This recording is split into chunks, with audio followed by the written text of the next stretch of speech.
So I um, this don't really know how to begin, and I'll try to do this as quickly as I can because I have my daughter who is sleeping next to me, and she doesn't really sleep for a long time unless she's in her um, not crib. What's the word? In her bassinet. So, anyways, I uh, make this recording as a way of providing hope to people in need who are going through a challenging time. And in particular, sorry, my daughter just woke up, so I had to give her a binky. In particular, I have some family members who are going through some hardship right now as they've lost a dog that is very precious to them. And it's been very hard for them as they've had to deal with the loss and deal with that dog being absent from their lives, and it was such a big part of their lives, and understandably, its absence is really hard on them. And through some of the kind of conversations I've had, there's that sense of why would God allow this to happen, right? What did this dog do to deserve this? What did we do to deserve this? And this is the age-old question, the question of suffering, and it's a question that some philosophers and thinkers have used to disprove the existence of God, which is a ridiculous argument. That is, if God is so good, why does suffering and evil exist? But pushing that to the side, I don't want to get into that argument, but is more focusing on addressing, and this video is to provide some words of comfort to them and also to, I guess, others who are maybe going through hardships and wondering where is God in the midst of all this. And I will try to do the best I can in this video. This is on the fly. I don't have my notes in front of me. But I am planning to do a very in-depth blog series on why suffering exists, why trials exist, and why God allows it to happen. But I think, and there it's a long series, and so it's really in depth, and I can't get into every point. But I think for the purpose of this video, I think to explain why suffering exists, we have to understand what God's purpose is in our life, and that is to bring about our exaltation. And one of the ways that happens is we have to learn to see as God sees, to have his awareness. In other words, to treasure or to value the things that he values and to disregard the things that are not of value. And trials are one way of doing that, because when you experience a trial, you experience this paradigm shift, this new way of living that you haven't had to live before, because there's something different. There's a new challenge presented in your life that you haven't had to deal with, or that has been lingering, but you haven't noticed it because the circumstances have not allowed you to see it, right? So sometimes this can be, um, for some, maybe a rocky marriage where it's, seem like it's been bad, but it's been ignored. And then finally, the wife or the husband files for divorce, and there's this whole new paradigm shift of, oh, wow, this was a lot worse than I realized. That's just kind of give an example. But so what trials often do is they give us a new way of seeing things if we allow it to happen. Um, if we use it to reevaluate our priorities.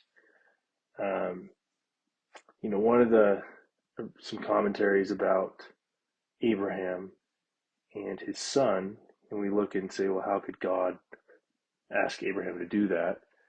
Obviously, one point of that is, well, God did the same with his son, so he wasn't asking anything of Abraham that he wasn't willing to do himself. But I read some commentaries, and I find it interesting. I think it's something to chew on, but I think it's kind of relevant for this video. Is one of the reasons perhaps why God had Abraham sacrifice his son was maybe the son was either an idol or was at a risk of being an idol. And I don't mean as an idol as a stone statue that is being worshipped, but I mean as any object or thing that takes the place of God, because that's essentially what an idol was in the ancient Near East. Is it was an object that people revered and worshiped in the place of God. It was their focus and their attention. And God has clearly told us that our eye must be single to His glory, that we are to love Him with all our heart, might, mind, and strength. He is to be our sole focus and nothing else. Doesn't mean that we don't put attention. Obviously, we care about our families. We care about doing a good job at work, helping out the community, being aware of those in need. That's not what I'm saying. But what I'm saying is that what our aim and focus and attention should be is on God, and then those things will fall in place. So, anyways, that's what we're to do. And so with Abraham, perhaps his son became, well, if you think about it, Abraham didn't have a son from Sarah for a long time. I think he was in his 90s, if I recall correctly, or maybe it was 76. It was somewhere there. He was clearly old, and finally had a son.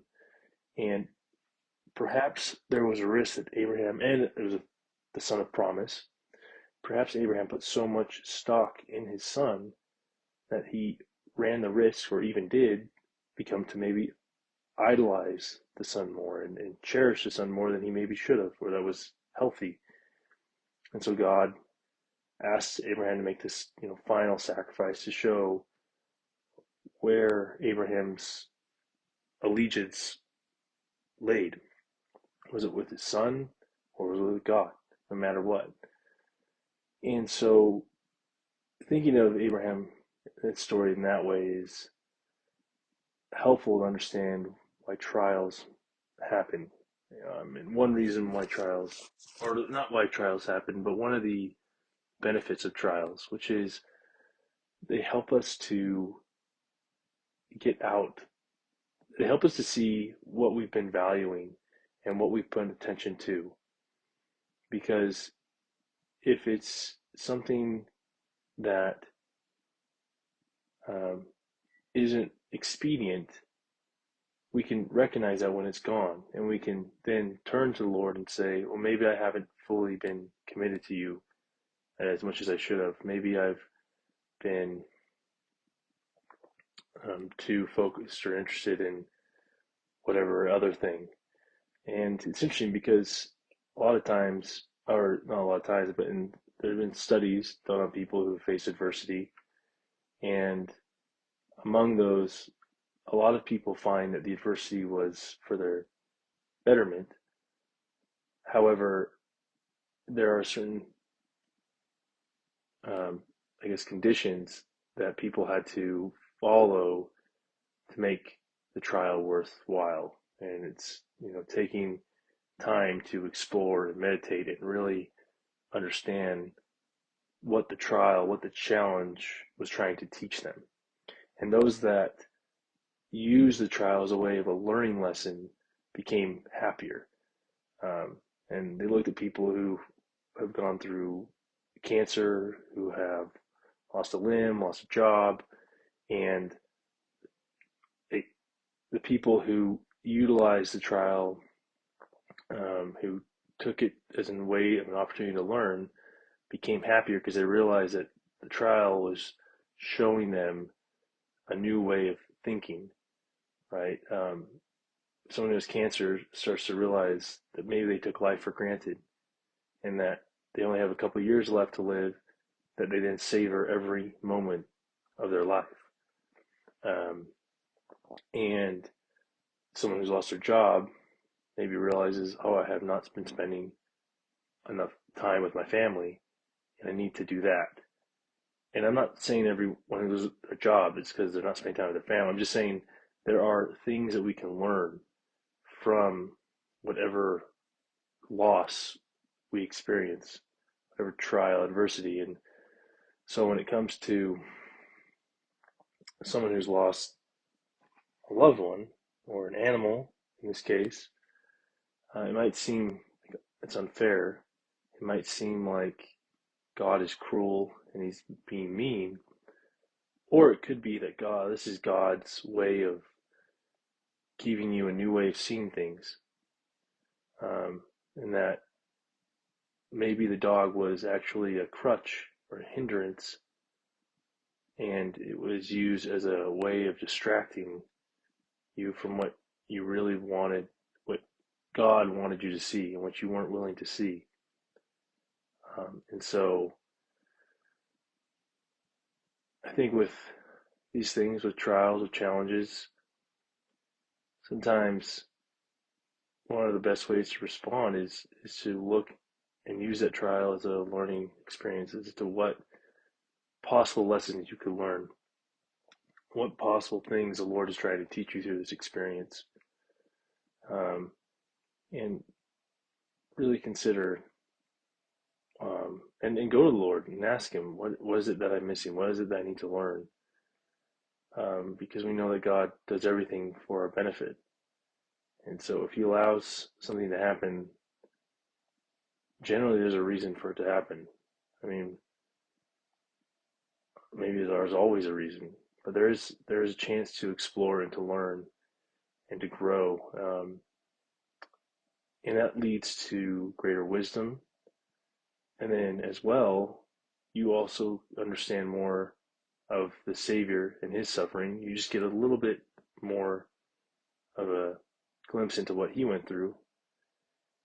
And you also become refined. You shift your perspective onto things that matter the most, and you realize um, what you've been missing.